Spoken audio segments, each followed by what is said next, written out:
Katakan amin. Sebelum duduk boleh tos 5 orang katakan wajahmu luar biasa.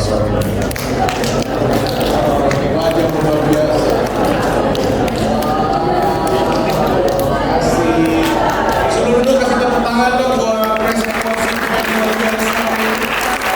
Dan kita bawa kita masuk dalam hadirat Tuhan. Oke, senang hari ini ada di sini di antara orang-orang muda yang hebat, orang-orang muda yang luar biasa, dan saya percaya Tuhan akan terus memberikan visi, memberikan tujuan dalam kehidupan teman-teman semua, supaya dengan visi yang daripada Tuhan kita mampu menjadi generasi-generasi penerobos, karena kita tahu Tuhan akan membawa kita kemana. Terima kasih buat semua panitia Menara Doa Kota, khususnya buat teman-teman yang youth yang mengurus acara ini. Terima kasih buat semua yang terbeban buat kota kita, karena saya percaya kota itu adalah tempat di mana Tuhan titipkan kita orang-orang yang percaya. Bisa katakan amin? Makanya Tuhan bilang buat kita, kamu adalah garam dunia dan kamu adalah terang dunia. Tuhan berkata nggak mungkin orang menyalakan pelita taruh di bawah gantang, nggak mungkin. Sama Tuhan semua kita akan ditaruh di atas kaki Dia. Bisa katakan amin? Supaya apa? Supaya hidup bisa menerangi orang-orang yang ada di sekitar kita. Kalau kita hanya bisa berdiri buat gereja kita saja, kita nggak berdiri buat kota kita, saya percaya itu bukan rencana Tuhan yang besar. Makanya seorang Bill Hybels berkata demikian, church is the hope of the world. Dia berkata bahwa gereja itu adalah harapan bagi dunia. Setiap kali kita bicara tentang gereja, saya nggak setuju gereja itu bicara tentang gedung, tapi gereja adalah pribadi kita, orang-orang yang percaya. Bisa katakan amin? Ketika Tuhan taruh kita di sini, itu artinya ada harapan buat kota kita. Kenapa kota kita punya harapan? Bilang sama kanan kirimu, ada kamu di situ. Iya. Kalau sebelahmu perempuan atau sebelahmu laki-laki dan itu berlainan jenis, tolong jangan lawan jenis. Kalau itu berlainan jenis, kemudian kamu bilang sama dia, kamu juga harapan bagiku. Kayaknya senang banget yang jomblo nih, kelihatan yang ketawa semua yang jomblo nih kayaknya nih, yang belum ada pasangan. Waktu lihat kamu, kamu bukan hanya harapan bagi kota, kamu harapan bagi, dan kamu kayaknya ibu dari anak-anak. Oke, teman-teman, saya dikasih tema hari ini adalah generasi penerobos. Bagaimana kita sebagai anak-anak muda mampu menerobos setiap tantangan yang ada di depan kita. Orang dunia boleh berkata generasi ini adalah generasi stroberi yang dipencet-pencet katanya. Halo? Enggak, banyak orang berkata generasi ini adalah generasi stroberi yang gampang rapuh, gampang lembek, gampang hancur, nggak bisa dipuji, ketingginya kebablasan, nggak bisa ditekan, hancurnya kebablasan. Saya nggak percaya itu. Saya percaya bahwa setiap generasi selalu ada orang-orang yang Tuhan pilihkan, yang Tuhan siapkan untuk membangun bangsanya dan membangun kotanya. Makanya Alkitab selalu berkata Tuhan selalu menyisakan orang-orang tertentu, remnant, sisa bangsa yang memang Tuhan sedang siapkan untuk Tuhan bentuk, Tuhan arahkan, sehingga lewat hidup mereka, mereka bisa mengerjakan rencana Tuhan yang besar. Coba lihat kanan kirimu, kamu nggak lembek? Iya, nggak setuju saya. Orang bilang generasi ini generasi stroberi, gampang hancur, gampang ambruk. Nah, kita akan lihat hari ini. Yuk sama-sama kita membaca kitab Tawari. Kita sama-sama membaca kitab Tawari, kisah pertempuran ketika Yosafat berperang melawan Bani Amon, Bani Moab dan bangsa-bangsa sekitar. 2 Tawari pasal yang ke-20. 2 Tawari pasal yang ke-20. Saya pengen teman-teman membuka Alkitabnya. Hari ini kita mau belajar sedikit sama-sama. Siap belajar ya teman-teman? Oke? Oke, 2 Tawari pasal yang ke-20 ayat yang pertama. Saya akan ceritakan seluruh bagian ini, tapi saya akan bacakan beberapa ayat sampai di ayat yang ke-19 buat teman-teman, supaya teman-teman bisa mengerti jalan ceritanya.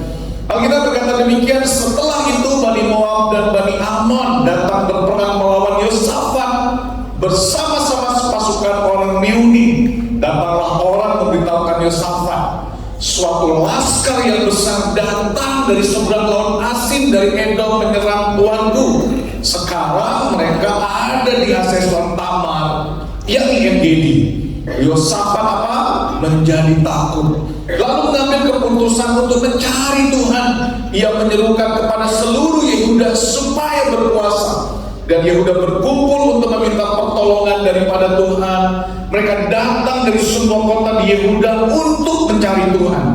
Lalu Yosafat berdiri di tengah-tengah jemaah Yehuda dan Yerusalem di rumah Tuhan, di muka pelataran yang baru, dan berkata demikian, "Ya Tuhan Allah nenek moyang kami, bukankah Engkau Allah di dalam surga? Bukankah Engkau memerintah atas segenap kerajaan bangsa? Kuasa dan keperkasaan ada di dalam tangan-Mu, sehingga tidak ada orang yang dapat bertahan melawan Engkau. Bukankah Engkau Allah kami yang menghalau penduduk tanah ini dari depan umat Israel dan memberikannya kepada keturunan Abraham sahabatmu itu untuk selama-lamanya? Lalu mereka mendiami tanah itu dan mendirikan bagimu tempat kudus untuk nama-Mu. Kata mereka, bila suatu malapetaka menimpa kami, yakni pedang, penghukuman, penyakit sampar atau kelaparan, kami akan berdiri di muka rumah ini di hadapan-Mu, karena nama-Mu tinggal di dalam rumah ini. Dan kami akan berseru kepada-Mu di dalam kesesakan kami, sampai Kau mendengar dan menyelamatkan kami. Sekarang lihatlah, Bani Amon dan Moab dan orang-orang dari pegunungan Seir ini, ketika orang Israel datang dari tanah Mesir, Engkau melarang mereka memasuki negerinya. Oleh sebab itu mereka menjauhinya dan tidak memusnahkannya. Lihatlah, sebagai pembalasan mereka datang mengusir kami dari tanah milik yang telah Kau wariskan kepada kami. Ya Allah kami, tidakkah Engkau akan menghukum mereka? Karena kami tidak mempunyai kekuatan untuk menghadapi laskar yang besar ini yang datang menyerang kami. Kami tidak tahu apa yang harus kami lakukan, perhatikan baik, tapi mata kami tertuju kepada-Mu. Sementara itu seluruh Yehuda berdiri di hadapan Tuhan, juga segenap keluarga mereka dengan istri dan anak-anak mereka 14. Lalu Yahasiel bin Zakaria bin Benaya bin Matanya, seorang Lewi dari Bani Asaf, dihinggapi roh Tuhan di tengah-tengah jemaah dan berseru, "Camkanlah hai seluruh Yehuda dan penduduk Yerusalem dan tuanku Raja Yosafat, beginilah firman Tuhan kepadamu, janganlah kamu takut dan terkejut karena laskar yang besar ini, sebab bukan kamu yang akan berperang melainkan Allah. Besok haruslah kamu turun menyerang mereka. Mereka akan mendaki pendakian Ziz, dan kamu akan mendapati mereka di ujung lembah, di muka padang gurun Yeruel. Dalam peperangan ini, perhatikan baik, tidak usah kamu bertempur. Hai Yehuda dan Yerusalem, tinggallah berdiri di tempatmu dan lihatlah bagaimana Tuhan memberikan kemenangan kepadamu. Janganlah kamu takut dan terkejut. Majulah besok menghadapi mereka. Tuhan akan menyertai kamu." Lalu berlututlah Yosafat dengan mukanya ke tanah. Seluruh Yehuda dan penduduk Yerusalem pun sujud di hadapan Tuhan dan menyembah kepadanya. Kemudian orang Lewi dari Bani Kehat dan Bani Korah bangkit berdiri untuk menyanyikan puji-pujian bagi Tuhan Allah Israel dengan suara yang sangat nyaring. Nah, teman-teman yang dikasihi Tuhan, beberapa waktu yang lalu dan cukup lama, sebuah novel diadopsi dan dijadikan sebuah film dengan judul The Other Side of the Mountain. Sebetulnya film ini menceritakan kisah seorang atlet olimpiade perempuan yang bernama Jill Kilman.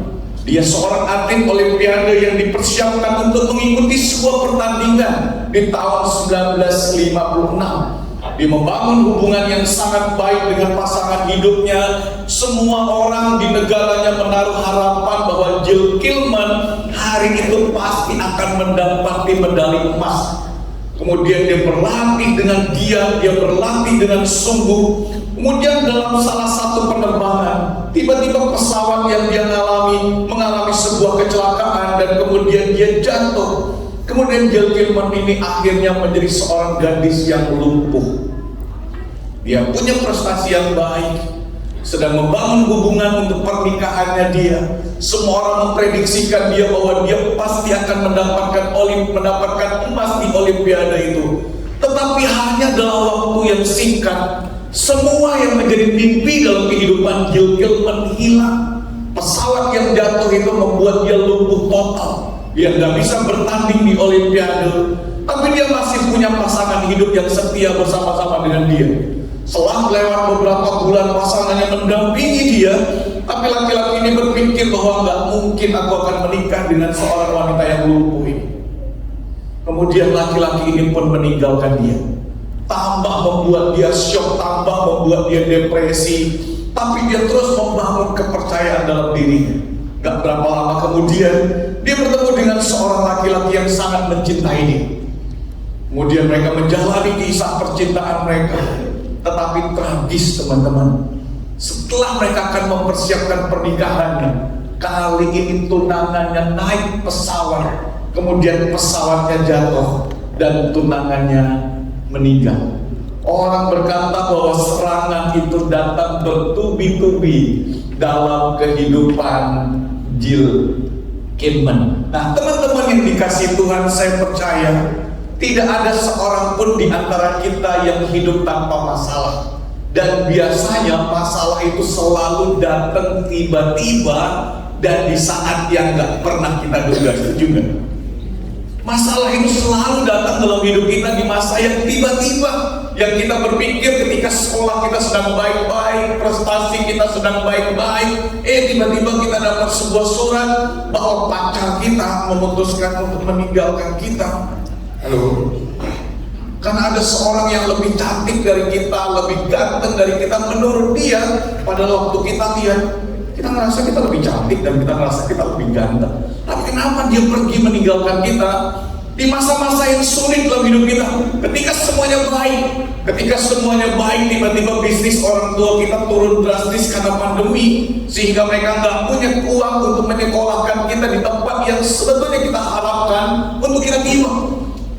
Masalah selalu terjadi dalam hidup kita secara tiba-tiba dan gak pernah kita duga. Namanya masalah. Gak ada masalah yang ngomong dulu, besok aku mau datang. Kalau segala sesuatu diomongkan dulu, itu namanya pendaftaran. Bilang sama kanan kirimu, itu masalah beda sama pendaftaran. Kalau pendaftaran itu butuh pengumuman, tapi masalah itu selalu datang tiba-tiba. Teman-teman masih ingat ketika satu kali Tuhan Yesus bersama dengan murid-muridnya, Tuhan Yesus baru membuat mujizat, memberi makan 5.000 orang, membangkitkan orang mati, menyembuhkan orang yang buta, menyembuhkan ibu mertua Petrus, membuat begitu banyak mujizat. Murid-murid bahagia banget bersama dengan Tuhan Yesus. Mereka mengalami euforia yang besar karena mereka melihat bagaimana Tuhan mereka begitu berkuasa. Suatu kali mereka naik perahu, ketika semuanya baik, laut tenang, danau waktu itu tenang.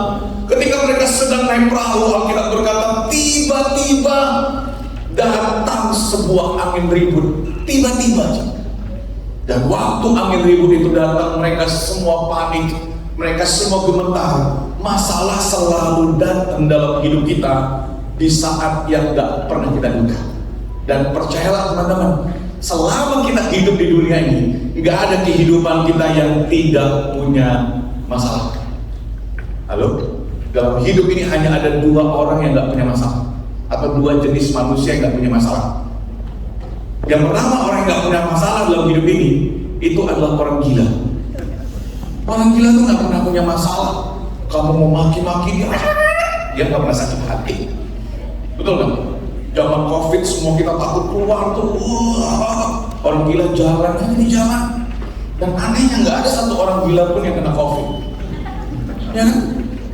Semua kita takut makan makanan di pinggir jalan, takut bakteri, takut apa. Kalau mau makan cuci tangan dulu. Mereka enggak, makan aja tuh. Hidup mereka kayaknya nggak ada masalah. Ngelihat panas tertawa, lihat hujan tertawa, dimarah orang tertawa. Kayaknya hidup mereka enak banget. Nah, coba lihat kanan kiri, mau tanya sama mereka, mau punya masalah apa enggak?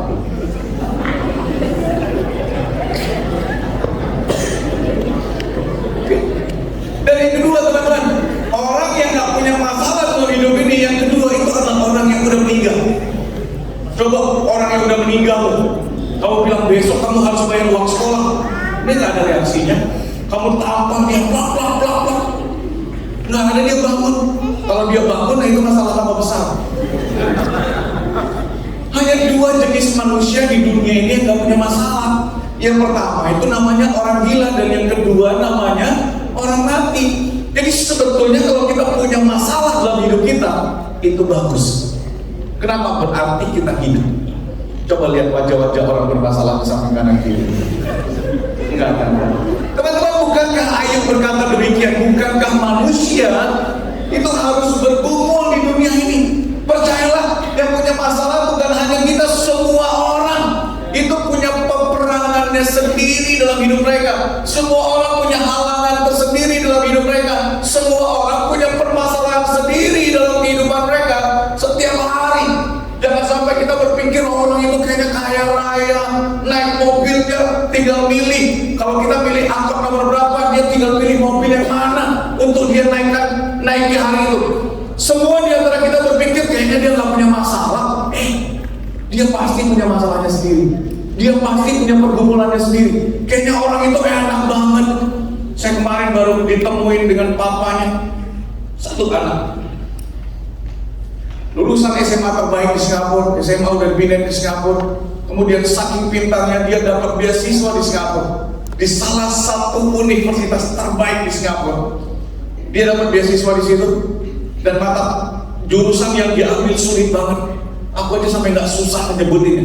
Kalau nggak salah komputer matematika, apalah sejenis gitu yang susah banget. Dia nyebutin namanya, aku aja pusing. Baru dengar jurusannya, belum belajar. Terus saya tanya sama dia, apa yang jadi masalah dalam hidupmu? Dia bilang, I think everything is okay. Aku berpikir semuanya dalam hidupku itu baik-baik aja, Pastor. Aku belajar dapat A, nggak belajar dapat amin.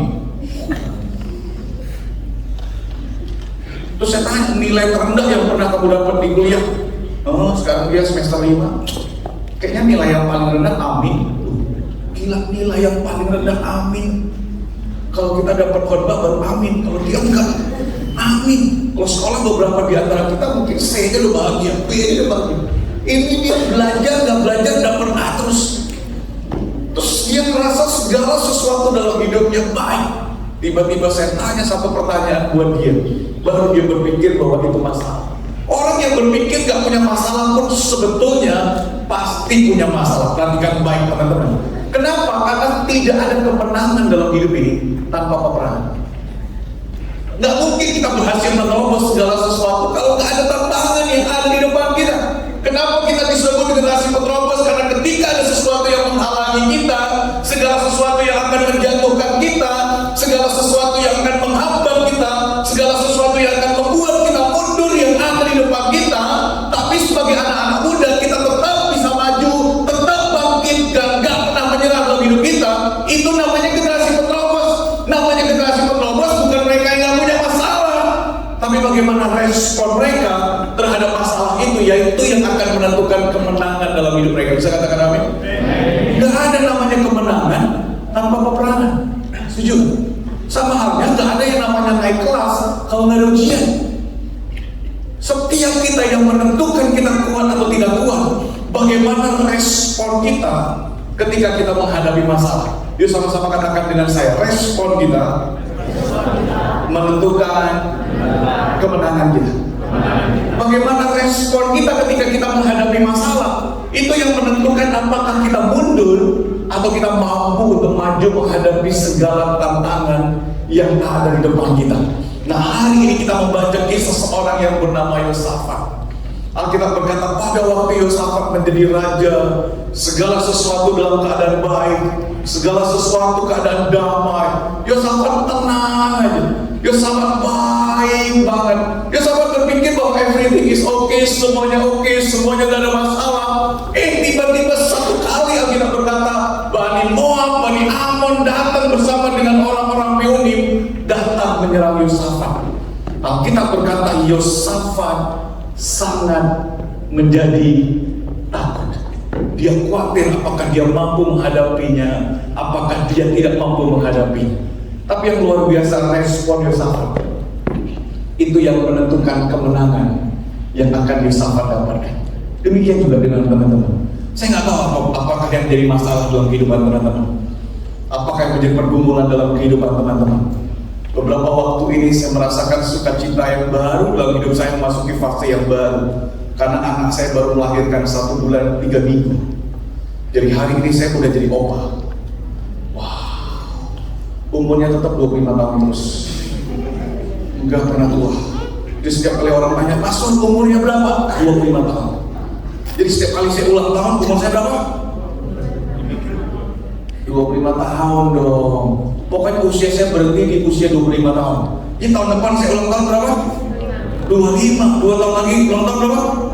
25. Makanya seumuran sama teman-teman dia beda tipis lah, beda dikit lah. Ada yang 17, ada yang 16. Dan ketika anak saya menikah, segala sesuatu baik. Dia menikah 2 tahun yang lalu. Ketika anak saya memutuskan menikah, saya mengantar dia masuk dalam pernikahan dan dia pengen cepat-cepat pengen punya anak. Saya tanya sama dia ketika di awal dia menikah, kenapa kau menikah cukup muda? Aku kan punya 1 anak, itu satu-satunya anak kesayanganku.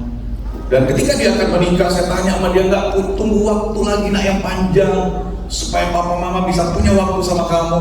Dia bilang, enggak, aku pengen menikah lebih cepat Pak. Kenapa? Karena aku pengen nanti waktu aku punya anak, aku pengen kayak aku sama papa, yang masih bisa nonton bareng, ke kafe bareng, main bareng, cerita bareng, pakai baju bareng, pakai sepatu bareng. Dia bilang, oke.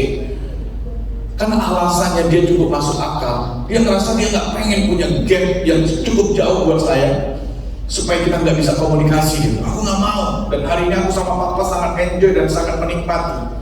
Aku nggak mau dengan anakku nanti terlalu jauh sampai aku nggak ngerti dunia anak-anakku gitu. Oke. Kemudian habis dia menikah, dia langsung pengen punya anak. 1 bulan mereka menikah, 2 bulan mereka menikah, 3 bulan mereka menikah, 4 bulan mereka menikah. Semuanya baik. Tapi hampir 1 tahun dia rasa kok nggak hamil-hamil. Kemudian dia datang sama saya, dia bilang, gimana ya Pak? Aku bilang, nikmati aja nak. Mungkin waktunya Tuhan kasih kamu untuk pacaran bersama dengan suamimu. Nantikan waktunya Tuhan. Dia bilang, tapi kayaknya aku perlu ke dokter. Kemudian dia ke dokter bersama dengan suaminya. Kemudian saya dampingi karena kebetulan dokternya teman saya. Saya dampingi anak saya waktu ke dokter. Dokter berkata semuanya baik, tapi dia punya sel telur yang sangat banyak. Sel telurnya itu terlalu banyak. Karena saking banyaknya, nggak ada sel telur yang besar dan bagus untuk pembuahan. Terus dokter berkata, kamu harus minum obat. Dan kalau minum obat gak berhasil, kamu harus melakukan operasi. Dipecahkan beberapa sel telur yang lain untuk ditinggalkan supaya pembuahannya baik. Kemudian suaminya juga disuruh berobat dan disuruh minum obat dan yang lain. Mereka minum obat selama beberapa waktu dan mereka ngerasa kayaknya gak dapat apapun. Gak hamil-hamil. Di tengah kepanikan mereka datang sama Tuhan. Mereka cari Tuhan dan kejar wajah Tuhan. Teman-teman yang dikasih Tuhan, dalam setiap permasalahan yang kita hadapi, respon kita itu yang menentukan kemenangan kita. Halo? Apakah kita panik waktu kita mengalami masalah, atau kita nggak panik mengalami masalah? Kemudian mereka minum obat, mereka segala sesuatu, sampai 1 titik mereka memutuskan untuk berhenti minum obat. Mereka bilang, ya udah terserah Tuhan saja. Apapun yang terjadi, Tuhan yang akan putuskan. Ketika mereka mulai melepaskan dan mereka mulai mengalihkan mata mereka kepada Tuhan, itu yang menentukan kemenangan dalam hidup mereka. Nah, sama halnya dengan Yosafat. Alkitab berkata ketika Yosafat menjadi takut, ayat yang ketiga. Bisa tampilin ayat ketiga? Saya pengen teman-teman baca ayat ini. Ayat ini ayat yang luar biasa, kita sama-sama baca 2, 3.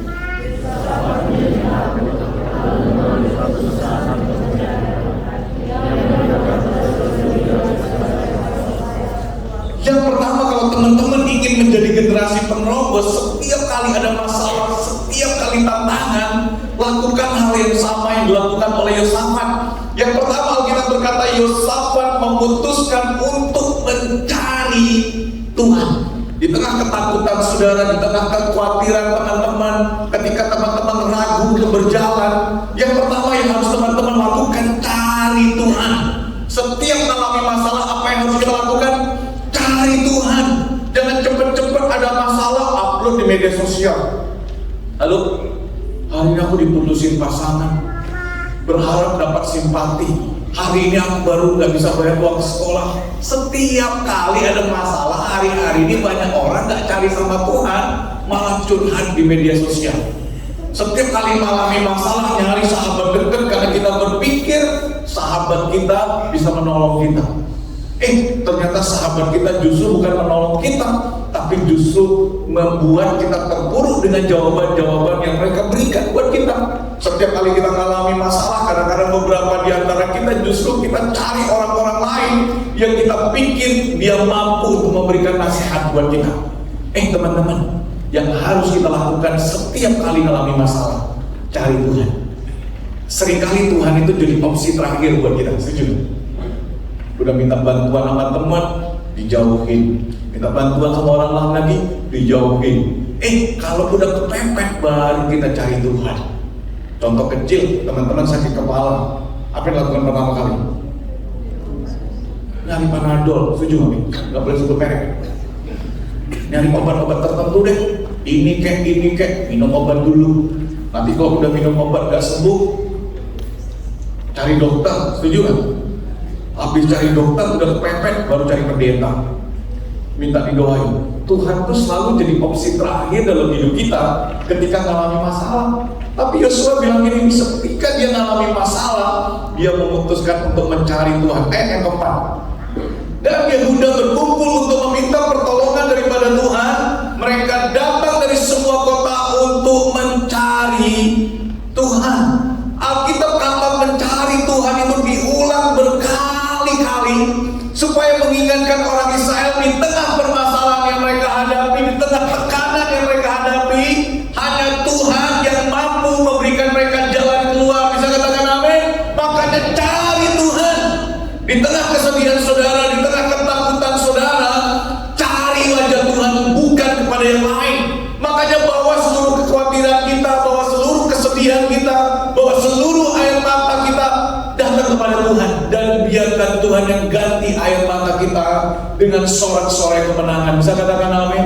Makanya Alkitab berkata, orang yang datang dengan bercucuran air mata, mereka akan pulang dengan bersorak-sorai. Bisa kata kasih tepuk tangan buat Tuhan. Setiap kali mengalami masalah, cari wajah Tuhan. Cari wajah Tuhan duluan. Dan Alkitab berkata demikian, dan kami akan berseru kepada ayat 9 di dalam kesesakan kami, sampai engkau mendengar dan menyelamatkan kami. Ayat 12 dulu. Saya senang sekali ayat 12. Ayat 12 bilang gini, ya Allah kami. Oke.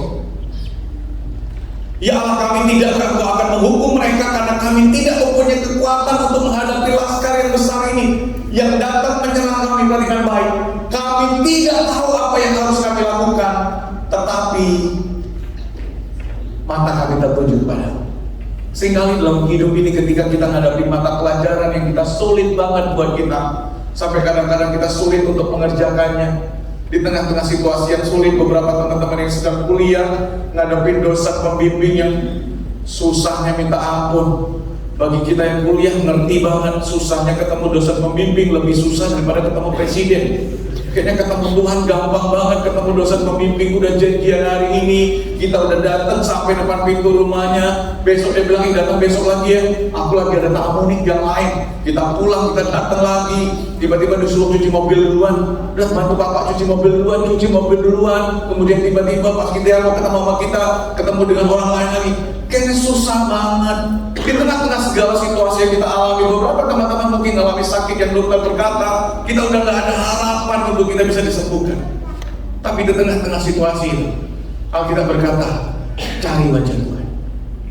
Dia berkata kami tidak tahu apa yang harus kami lakukan. Yosafat bilang, tapi dia bilang apa? Mata kami tertuju kepada Tuhan. Mata kami hanya tertuju kepada Tuhan, bukan kepada yang lain.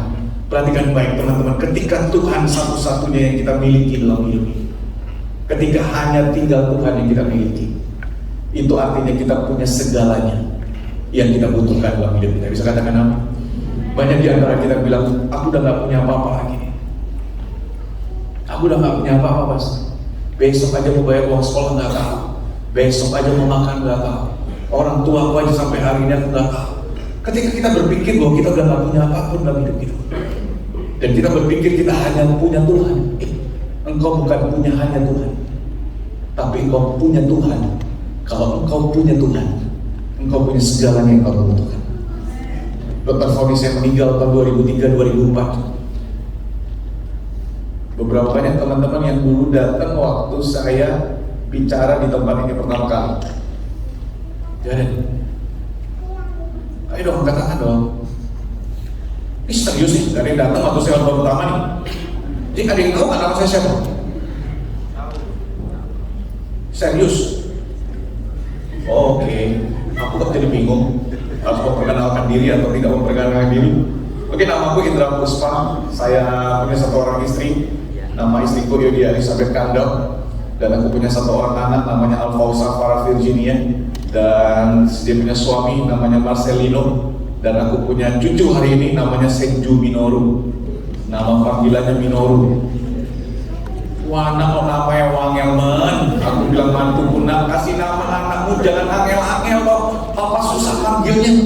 Namanya Senju Minoru. Terus nama panggilnya apa? Minoru, Pak. Minoru kan susah panggilnya, masa Mino? Masa Oru? Terus panggilannya apa dong? Minoru, Pak.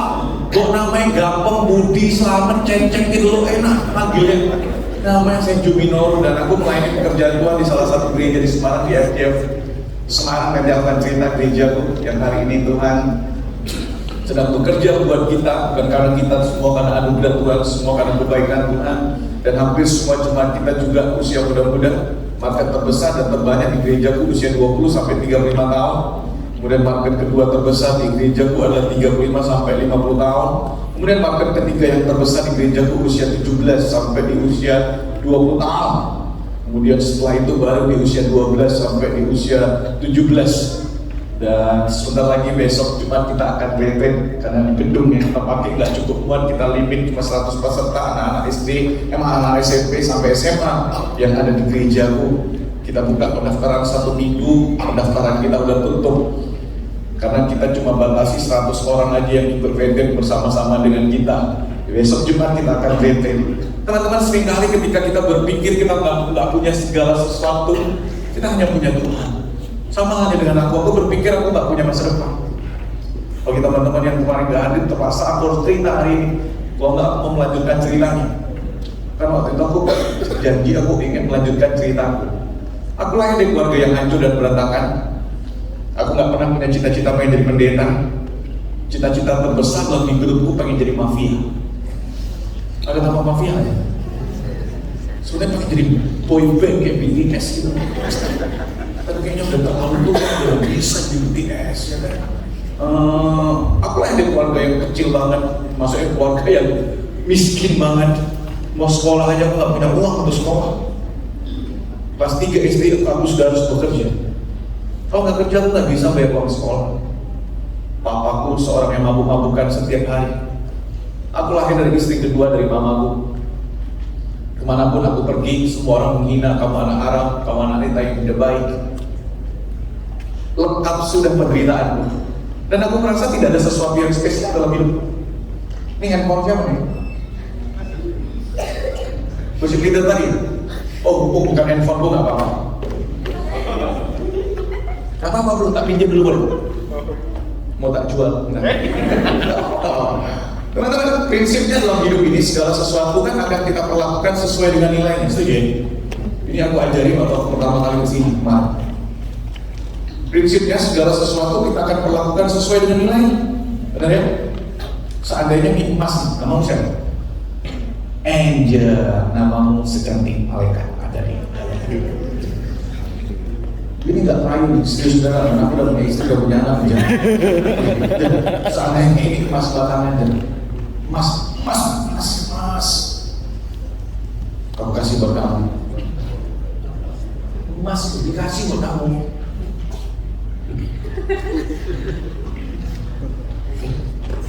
Saat ini emas dikasih buat kamu. Kira-kira kamu simpan atau kamu buang? Kenapa kamu simpan? Karena emas berharga, benar ya?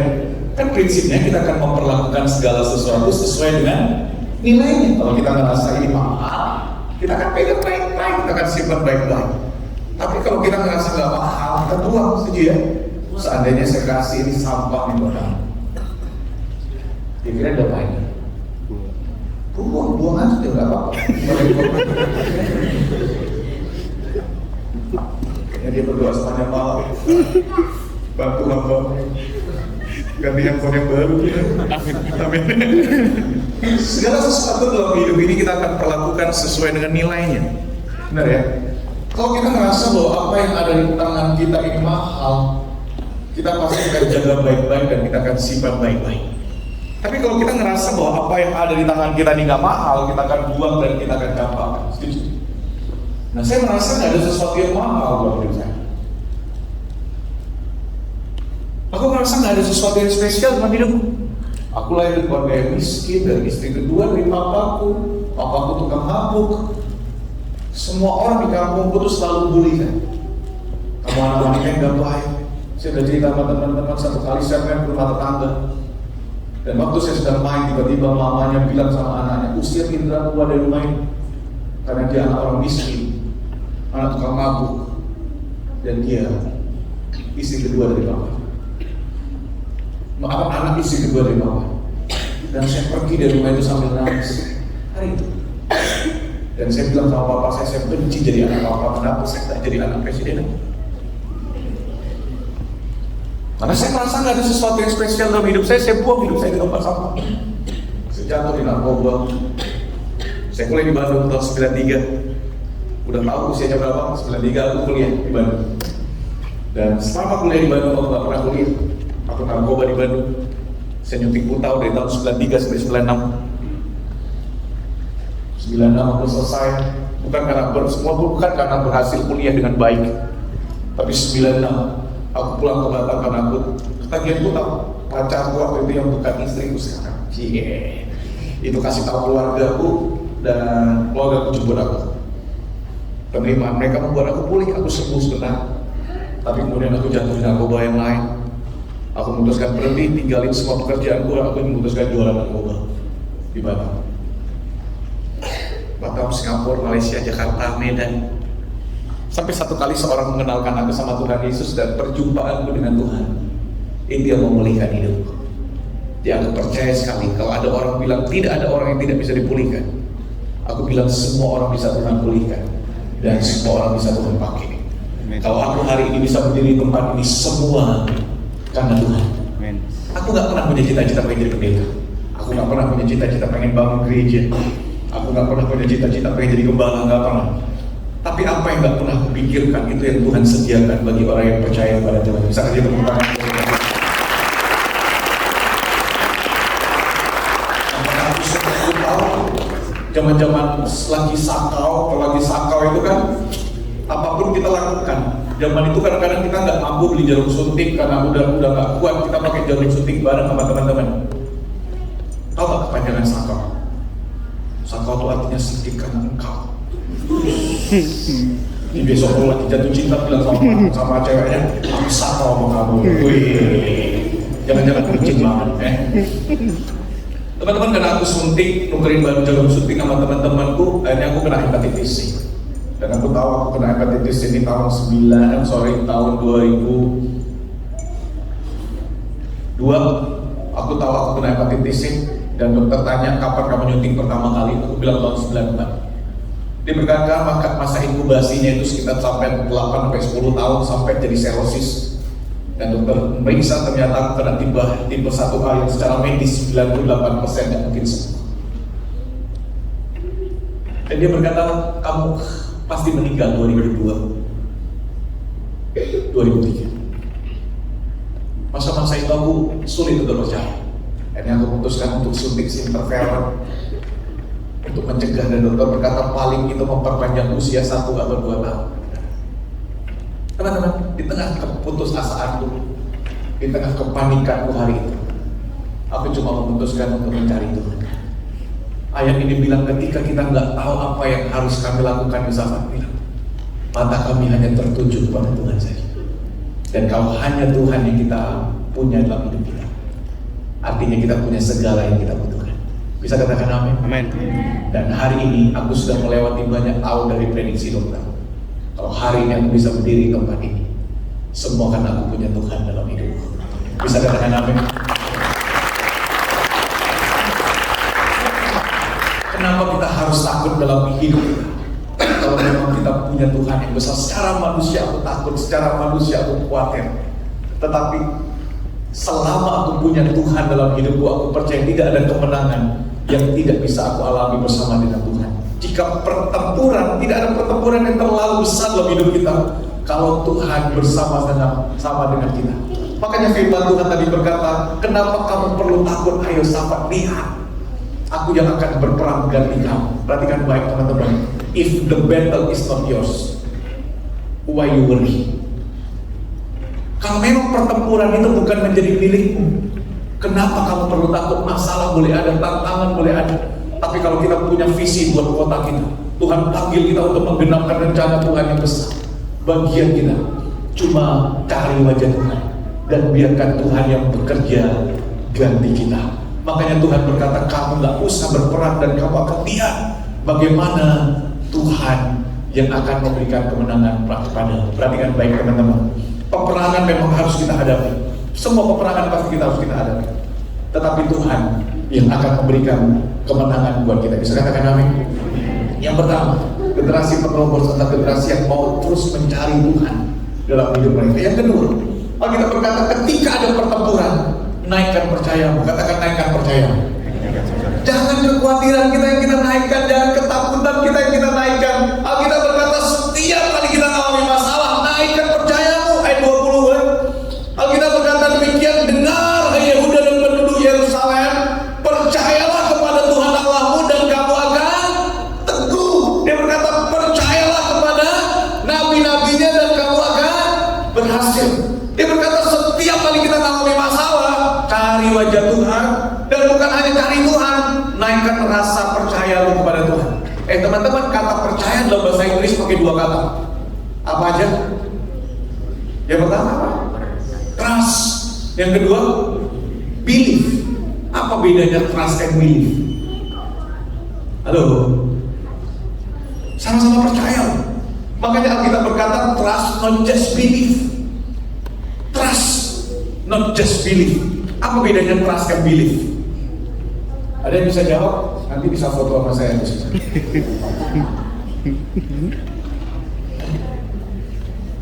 Ada? Atau kan? Ayo dong. Itu dari setiga pandangan kayaknya. Bukan? Oi, apa bro? Sini dong. Pokoknya kamu nggak boleh lebih ganteng dari saya ya bro.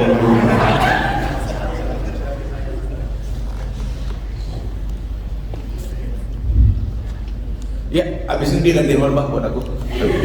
Apa bedanya trust and belief? Kalau trust itu lebih mempercaya, lebih dalam. Kalau belief itu sekadar percaya doang. Oke. Kasih tepuk tangan buat dia. Kira-kira aku sama Brandon mana lebih ganteng? Salah ngomong menentukan berkat atau tidak. Boleh kasih tepuk tangan buat Brandon sekarang.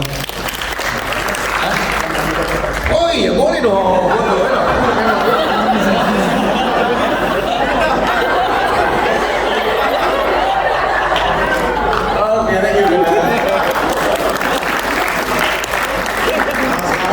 Janji langsung ditagih. Apa sih bedanya trust and belief? Ini panitia minta waktu dikit ya, boleh. Apa bedanya trust and belief? Tadi tuh dia bilang kalau trust itu lebih dalam. Ini kasihan kameranya nggak bisa lihat. Kalau belief itu dia sekedar percaya doang. Kamu udah punya pacar? Udah punya pacar? Semua kalau ditanya nggak ada yang punya pacar. Udah punya pacar? Ini perkumpulan orang jomblo tuh kan? Halo? Ini kan yang belum punya pacar ya? Itu suami istri bukan? Bukan juga? Ini gak ada yang datang suami istri? Gak ada serius nih? Ada. Bisa dong maju yang suami istri?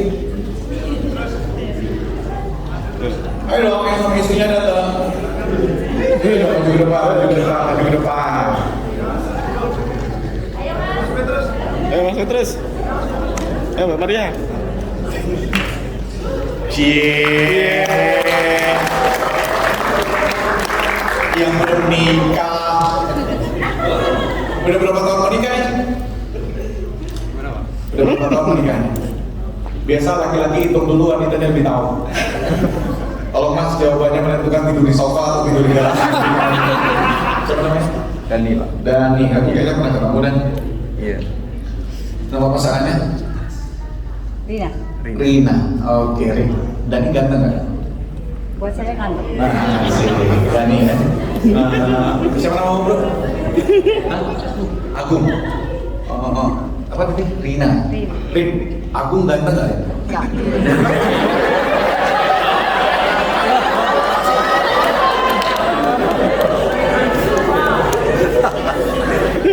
Kita ganteng. Ganteng Pak. Ganteng Pak.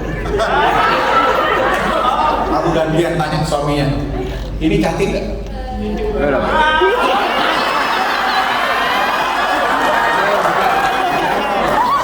Ini coba ini. Mereka jawabnya rata-rata. Semua jawabannya nyari aman.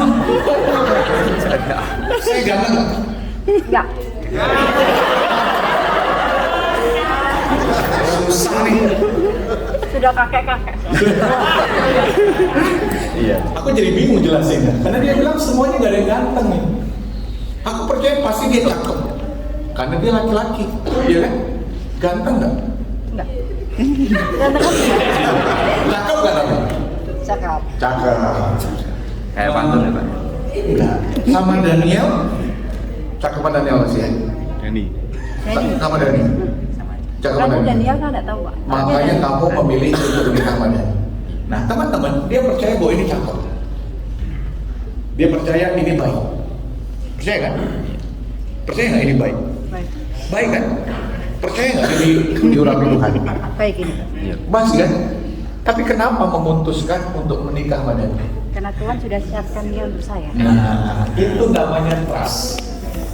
Pilih, kita percaya dia baik, dia percaya dia baik, dia percaya dia cakep. Tapi dia memutuskan untuk meletakkan hatinya dan hidupnya di tangan Dani. Trust itu hanya sekedar, maaf, belief itu hanya sekedar percaya. Tapi trust itu kita meletakkan hidup kita ke tempat yang menjadi kepercayaan kita. Lalu kasih tepuk tangan dong buat pasangan. Waktu aku ngisi pertama kali di sini dia mimpin doa syafaat kalau nggak salah. Ya, oke, aku ingat soalnya doanya penuh dengan urapan hari itu. Punya tabungan? Punya tabungan di BRI. Tapi percaya BRI bagus. Bagus ya? Banyak pemakainya. Punya BNI bagus. Karena nggak punya. Bukan, BNI bagus kan tadi? Oh, bagus. Bagus. Tapi kamu taruh uangmu di BNI? Enggak. BCA bagus. Kamu taruh uang di BCA. Nah itu. Belief and trust itu gitu. Belief, kita percaya. Tapi kita nggak meletakkan. Trust itu kita percaya. Dan kita meletakkan. Beberapa yang teman-teman yang pernah dengar cerita tentang Blondin. Mr. Blondin itu adalah seorang akrobatik yang terkenal. Seorang akrobatik yang terkenal. Dia biasa berjalan di atas seling dari satu ruangan ke ruangan yang lain, itu saya nyata. Nah satu kali Blondin ini pengen buat sebuah acara yang besar. Dia bilang aku akan menyeberang dari air terjun terbesar dunia, namanya Niagara Falls. Dia taruh seling di satu tempat ke tempat yang lain, kemudian Blondin akan berjalan di atas seling itu. Kemudian hari yang sudah ditentukan, Blondin bilang sama semua orang yang hadir, kalian percaya kalau saya bisa menyeberang dari ujung sini ke ujung sini? Semua bilang kami percaya. Yang sebelah kanan, yang sebelah kiri bilang kita lihat dulu. Kalau dia menyeberang di ruangan yang tertutup, dia bisa menyeberang. Tapi ini kan air terjun Niagara, anginnya besar, suara anginnya kencang, pasti akan mengganggu konsentrasi Blondin dan akhirnya Blondin jalan sampai di ujung. Semua kasih tepuk tangan bilang Blondin hebat, Blondin luar biasa. Kemudian Mr. Blondin bilang sekarang aku akan jalan balik nih dari ujung sini ke sana. Kali ini aku akan bawa gerobak. Kira-kira teman-teman percaya tak? Sebagian sebelah kanan bilang kami percaya, sebelah kiri bilang kita lihat dulu nih. Kemudian Blondin lewat, ternyata sampai. Kemudian Blondin bilang lagi, sekarang aku akan kembali dan gerobak ini aku ingin isi karung yang isinya kentang seberat 50 kilo. Kalian percaya aku berhasil nyebrang? Hampir semuanya sekarang bilang saya percaya. Blondin nyebrang, sampai semua kasih tepuk tangan.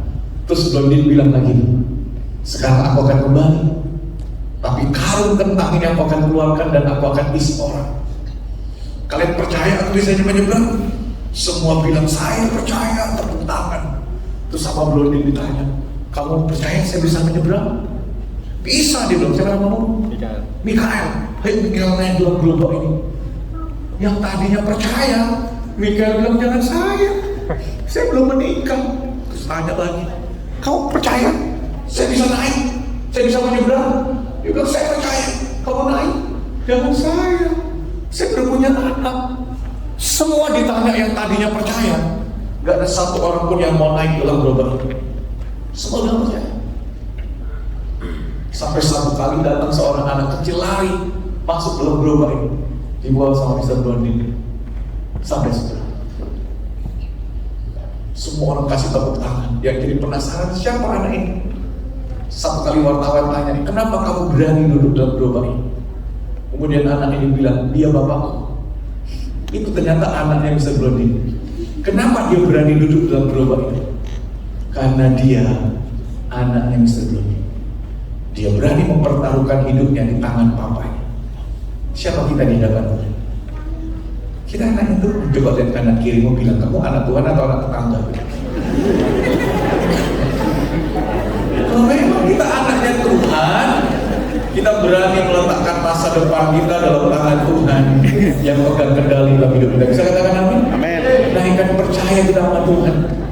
Teman-teman, ketika saya membantu Pastor Budi tahun 2017 merani gereja kita di FGF Semarang, kita mulai punya visi untuk membangun kota, membangun anak-anak muda di kota kita.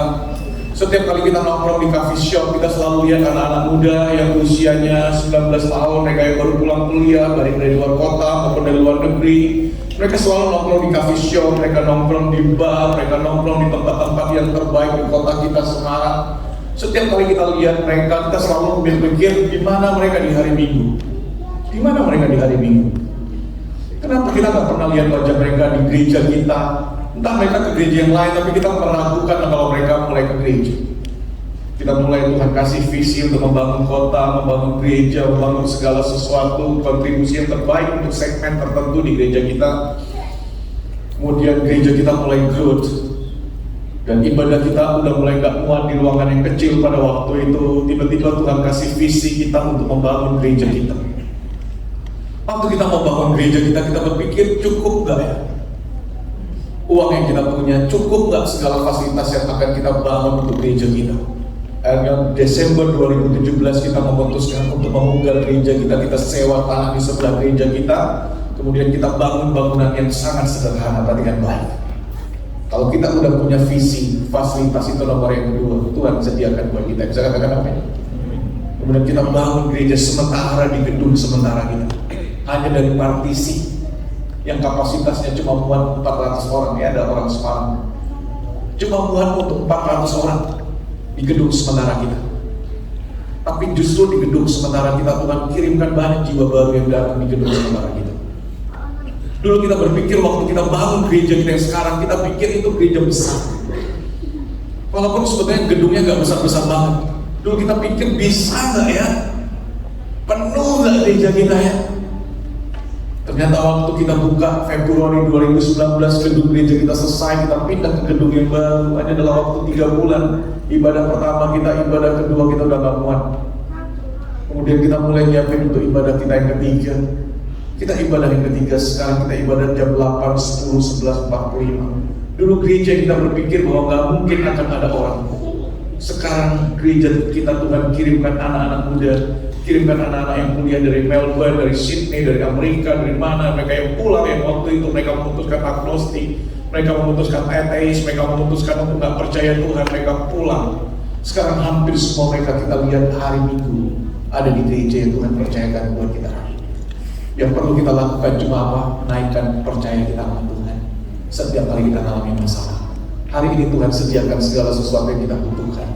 Karena kita percaya Tuhan yang kita sembah adalah Tuhan yang luar biasa. Yang penting kita punya visi, kita lakukan Tuhan akan jadikan kita generasi-generasi penerobos. Bisa katakan amin? Amin. Dan yang terakhir yang ketiga, naikkan pujian. Katakan naikkan pujian. Katakan sekali lagi, naikkan pujian. Saya senang Alkitab berkata yang pertama naik datang sama Tuhan. Yang kedua naikkan percayamu. Dan yang ketiga dia cuma ngomongin naikkan pujian. Menyanyikan pujian bagi Tuhan dengan suaranya nyaring, dan waktu mereka menyanyikan pujian bagi Tuhan, Alkitab berkata dibuat Tuhan semua musuh mereka kalah dan mereka menang. Dan Yosafat berkata tempat ini akan disebut dengan lembah pujian.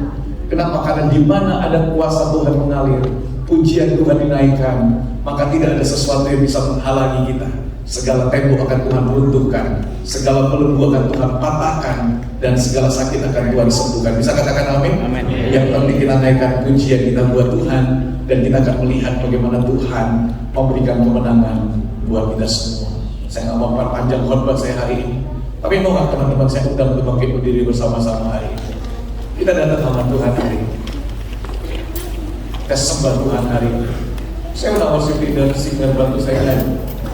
Kita mau berdoa bersama-sama buat kota kita. Tuhan berdoa buat visi kita, berdoa buat masa depan kita, berdoa buat sekolah kita, berdoa buat kuliah kita. Dan terlebih dari itu Tuhan pakai kita untuk menjadi generasi penerobos, baik di gereja kita, baik di tempat kita maupun bagi kota kita. Berdoa supaya Tuhan memberikan visi hari ini buat kita, supaya kita bisa menangkap apa yang menjadi visi Tuhan dalam setiap kehidupan teman-teman. Mungkin kita berpikir kita lahir di keluarga yang kecil, kita lahir di keluarga yang hancur, kita nggak punya masa depan, nggak ada. Kita akan menjadi generasi penerobos yang akan memimpin bangsa ini. Bisa katakan amin? Kita adalah harapan bagi kota kita, harapan bagi gereja kita. Kalau hari ini saya bisa berdiri di tempat ini semua karena Tuhan, dan saya percaya Tuhan akan memakai semua di antara teman-teman jauh lebih besar daripada Tuhan memakai kehidupan saya. Kita mau datang sama Tuhan hari ini. Kita sembahnya tutup mata.